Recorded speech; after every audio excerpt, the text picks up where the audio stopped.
Selamat datang di podcast Redaksi Nabza. Ini adalah podcast ruang edukasi dan literasi narkotika psikotropika dan zat adiktif lainnya, di mana ruang ini bertujuan agar masyarakat memiliki literasi nabza yang tepat baik dari pengetahuan, pencegahan, dan juga perawatan seputar nabza di Indonesia.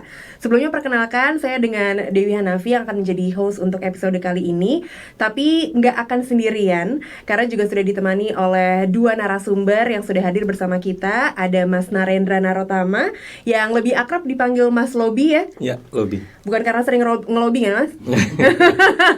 Mas Lobi Narendra telah bekerja di area penanganan gangguan penggunaan zat sejak tahun 99. Dan juga setelah bekerja di berbagai NGOs di Indonesia, Mas Lobi kemudian mendapatkan kesempatan untuk menangani hal yang sama, tapi dalam skala internasional di Colombo Plant Drug Advisory Program yang berlokasi di Colombo, Sri Lanka. Dan setelah 5 tahun sudah berkecimpung di kancah global, Mas Lobi juga mendapatkan kesempatan untuk kembali ke tanah air dengan bekerja di UNODC, United Nations Office on Drugs and Crime, sebagai Program Office for Indonesia. Sampai saat ini Mas Lobi ya? Masih, alhamdulillah. Apa kabarnya Mas Lobi? Alhamdulillah baik. Alhamdulillah baik. Selain Mas Lobi, kita juga ditemani oleh Mas Chris Chico, seorang konselor adiksi dengan pengalaman hampir 20 tahun. Saat ini bekerja di Parahita Training Provider, sebuah lembaga pelatihan bagi profesional di bidang adiksi. Dan sejak Maret 2022, Mas Chico juga menjabat sebagai Ketua Ikatan Konselor Adiksi Indonesia hingga tahun 2026 mendatang. Atau disebut IKAI ya, Ketua IKAI. Dan ini memasuki episode pertama, sekaligus memperkenalkan juga bahwa podcast ini adalah podcast dari IKAI yang berkolaborasi dengan UNODC, Yayasan Penabulu, dan juga Yayasan Aksi Keadilan Indonesia. Oke, kalau gitu sebelum kita masuk ke obrolannya, ini pengen tahu dulu nih untuk teman-teman yang juga sudah bergabung mendengarkan podcast ini atau melihat video podcastnya, mungkin juga penasaran sebenarnya ide awalnya atau latar belakang bisa tercetusnya keinginan untuk akhirnya membuat podcast Redaksi Nabza ini seperti apa sih? Mungkin boleh dari Mas Chico dulu.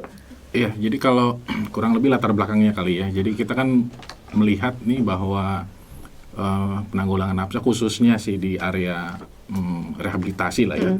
Itu kan masih belum menjangkau ke banyak masyarakat ya. Jadi banyak sekali mungkin pemahaman yang kurang tepat atau mungkin muncul konotasi yang negatif gitu terkait dengan perawatan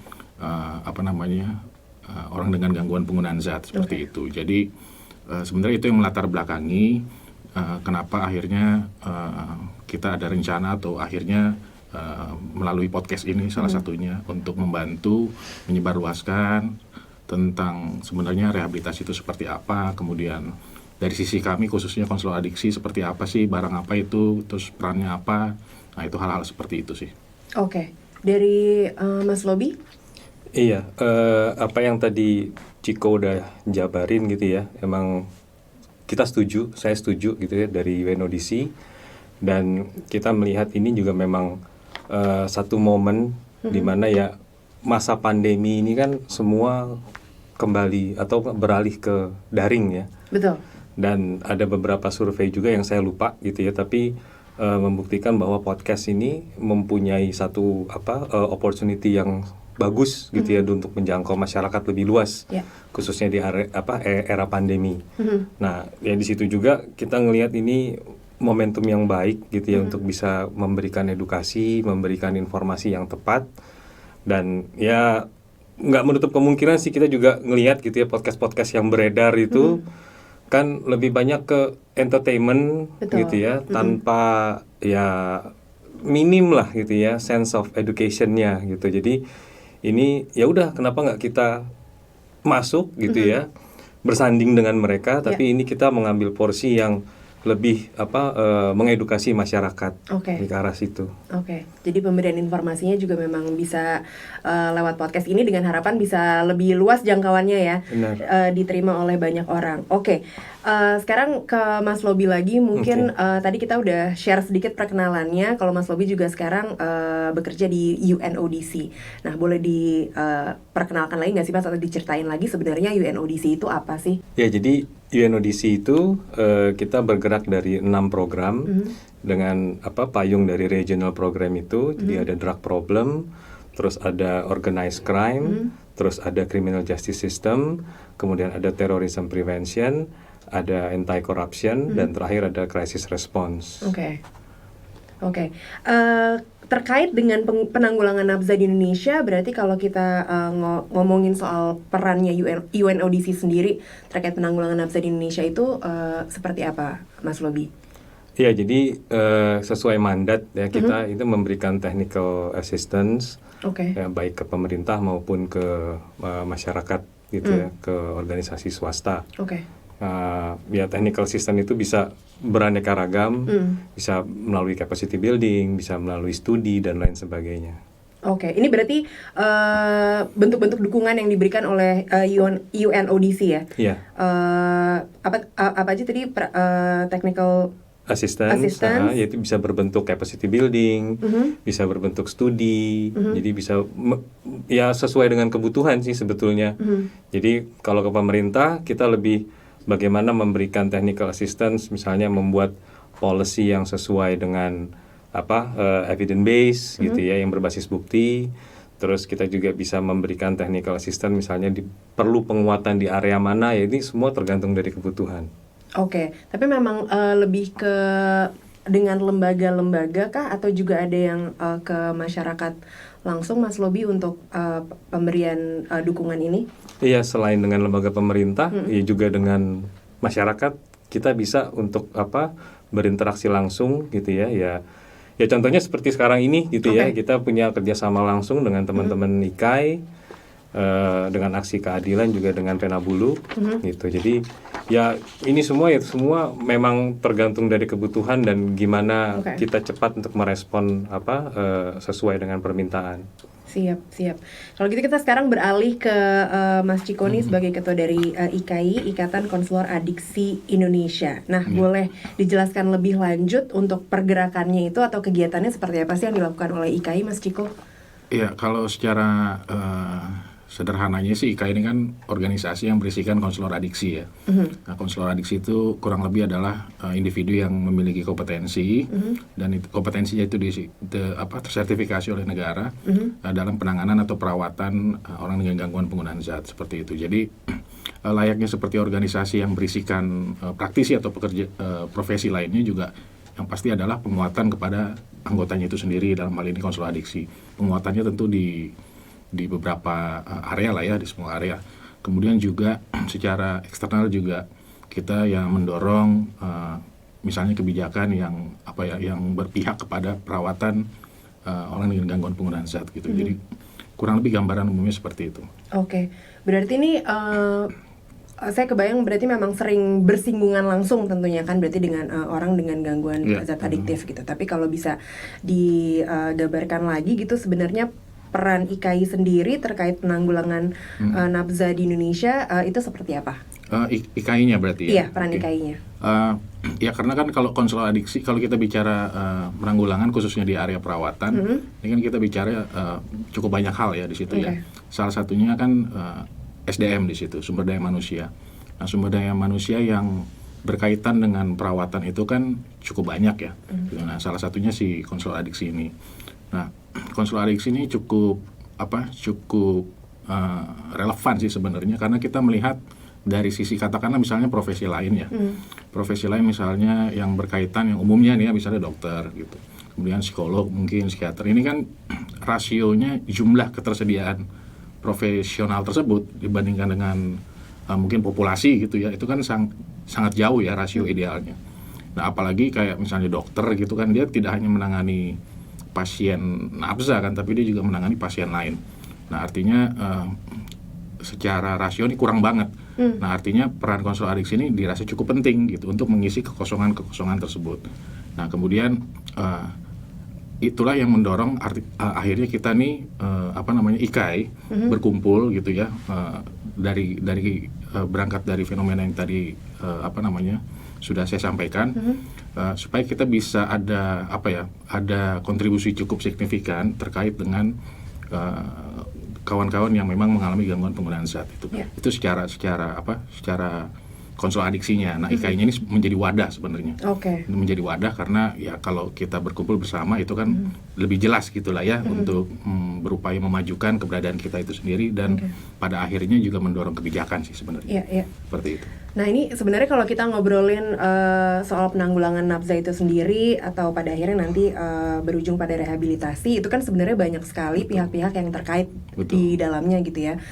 Selain konselor, mungkin ada juga psikolog yang terlibat pada proses tersebut. Ada perbedaan peran nggak untuk antara konselor adiksi dengan psikolog, Mas Ciko? Pasti. Ya, jadi kalau dalam layanan tuh memang ada beberapa aktivitas yang dilakukan konselor adiksi dan itu juga dilakukan oleh profesi lain, misalnya psikolog gitu. Ya. Namun sekali lagi tadi di awal kan saya sudah sampaikan ya, mungkin dari informasi yang saya dapat jumlahnya itu kan juga psikolog nggak sebanding dengan populasi yang ada gitu ya. Nah pada praktiknya akhirnya kalau dari konselor tuh katakanlah misalnya menangani kawan-kawan yang memang permasalahannya sangat kompleks katakanlah begitu ya. Nah itu si konselor adiksi akan katakanlah merujuk gitu ya. Jadi pada kasus-kasus tertentu itulah dilakukan proses rujukan atau referral tadi ke profesional lain. Gitu. Yang tentu saja kompetensinya memang di area itu ya. Gitu. Jadi pada praktiknya itu sering dilakukan ya. Jadi misalnya ada permasalahan yang dianggap lebih kompleks, misalnya permasalahan keluarga atau kesehatan lainnya, misalnya kesehatan mental. Nah itu kan bukan areanya, bukan kompetensinya si konselor adiksi. Nah artinya disitulah dilakukan rujukan, sehingga si orang dengan gangguan penggunaan zat tersebut dapat tertangani, entah itu psikolog, gitu, atau psikiater atau ya tergantung kebutuhannya. Jadi memang di satu sisi memang jadi sebagai penghubung juga ya untuk ke tenaga profesional lain sesuai dengan kebutuhan. Oke. Nah, ini untuk IKAI dan UNODC sebagai mitra formal atau informal? Formal. Formal. Nah, apalagi sih yang udah dihasilkan dari kemitraan IKAI dan UNODC ini? Jadi lebih ke letter of intent. Bahwa UNODC akan support gitu ya kalau memang IKAI akan mengembangkan satu capacity building, terutama khusus buat anggota-anggotanya.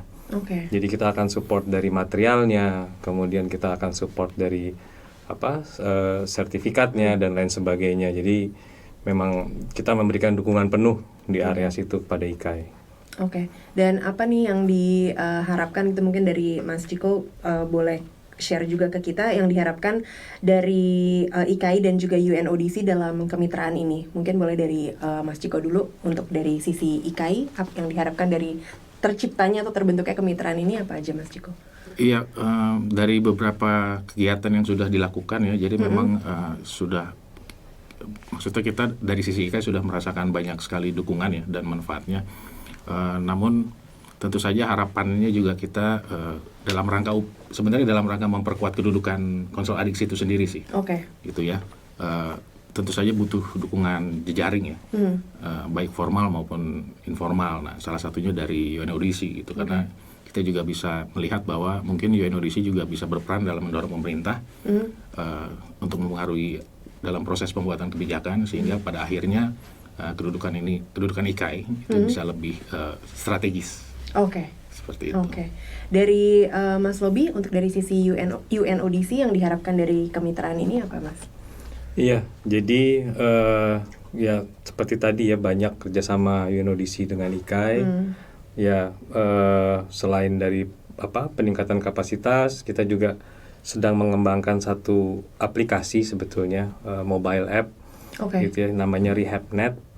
Jadi di situ kita membuka akses gitu ya kepada masyarakat yang ingin mengetahui tentang permasalahan terkait dengan gangguan penggunaan zat atau nafsa gitu ya. Jadi di situ dijaga identitasnya, privasinya dan lain sebagainya. Jadi mirip dengan satu aplikasi ya seperti Halodoc gitu ya atau Alodoc gitu ya. Jadi kalau ini spesifik tentang permasalahan rehabilitasi Jadi Oke. nanti akan ada dari teman-teman IKAI, di situ ada konselor-konselor yang akan standby secara online.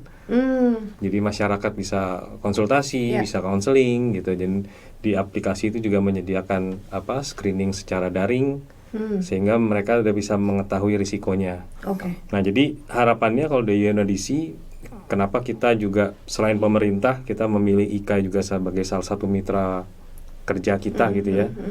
Ya, kita ingin mendorong ya agar Indonesia tuh bisa berprogres menuju standar yang sudah kita kembangkan. Jadi kita punya mandat sesuai dengan sidang umum yang di tahun 2016 gitu ya. Jadi memandatkan kepada kami UNODC bekerja sama dengan WHO, kita mengembangkan satu standar internasional buat rehabilitasi maupun buat pencegahan. Nah, ini ya kenapa kita tidak hanya bekerja dengan pemerintah, tapi kita juga bekerja dengan masyarakat biar ini inline untuk menuju ke standar yang sudah kita kembangkan itu. Iya, iya, iya. Jadi pada akhirnya punya satu tujuan dan visi misi yang sama gitu ya. Iya. Nih ditungguin juga nih berarti aplikasinya ya untuk menjadi one stop shop gitu ya ibaratnya. Oke, tadi di awal Mas Lobi juga udah sempat share sedikit gitu tentang kenapa akhirnya podcast ini terbentuk gitu, karena akhirnya podcast ini muncul dan mudah-mudahan memang bisa menjadi bisa menjadi satu wadah untuk teman-teman yang mendengarkan gitu, emang benar-benar dapat informasi dan juga literasi yang tepat terhadap tentang penanggulangan nafza ini sendiri. Tapi kalau dari Mas Ciko juga mungkin boleh memberikan pandangannya kenapa saat ini untuk format podcast gitu ya termasuk dipandang relevan untuk target audiensnya nih, Mas Ciko.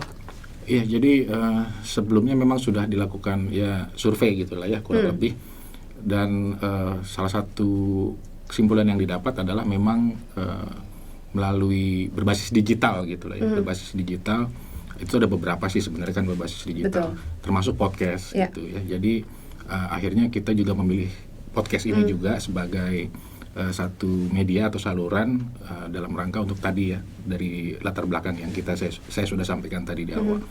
Lagi juga kan kalau podcast bisa didengar kapan saja gitu ya, tidak harus real time dia untuk akses atau dengarkan gitu ya. Jadi bisa lebih mudah buat masyarakat untuk mendengar sesuai dengan waktunya masing-masing. Ya, ada lagi kalau dari Mas Lobi yang ingin ditambahkan untuk mungkin bisa ngajak juga supaya teman-teman bisa stay tune terus nih dengerin podcastnya Redaksi Nafza, karena kita pastinya masih punya upcoming episodes gitu kan yang bisa dinantikan. Dari Mas Lobi mungkin ada yang mau ditambahkan? Iya, kalau dari saya ya intinya buat teman-teman semua gitu ya, kalau ingin memperoleh informasi tentang pencegahan, tentang rehabilitasi, misalnya layanan atau apapun gitu ya, stay tune terus di channel ini, karena ya disinilah kita bisa mengulas gitu ya semua hal-hal yang terkait dengan apa yang berhubungan dengan berbasis bukti, dan ya harapannya bahwa teman-teman bisa mendapatkan informasi yang akurat, yang tepat, sehingga tahu next ke depannya tuh mesti misalnya ada masalah atau ada sesuatu gitu ya, itu jadi bisa tahu bagaimana langkah-langkah yang sesuai. Ya, mudah-mudahan ini juga menjadi sangat bisa mudah diakses oleh siapa aja ya kan, dengan banyak orang juga. Jadi teman-teman sekali lagi nantikan episode-episode berikutnya dari podcast Redaksi Nafza, ruang edukasi dan juga literasi narkotika, psikotropika dan zat adiktif lainnya. Dan untuk konten podcast ini bisa disaksikan di YouTube channelnya IKAI ya, betul ya Mas ya? Betul. Ikatan Konselor Adiksi Indonesia, dan juga bisa didengarkan audio podcastnya dari channel Act Plus. Sekali lagi terima kasih Mas Lobi dan juga Mas Ciko sudah Sama-sama. hadir pada episode pertama perkenalan kita. Mudah-mudahan ini bikin teman-teman juga semakin semangat untuk mendengarkan episode-episode selanjutnya. Terima kasih.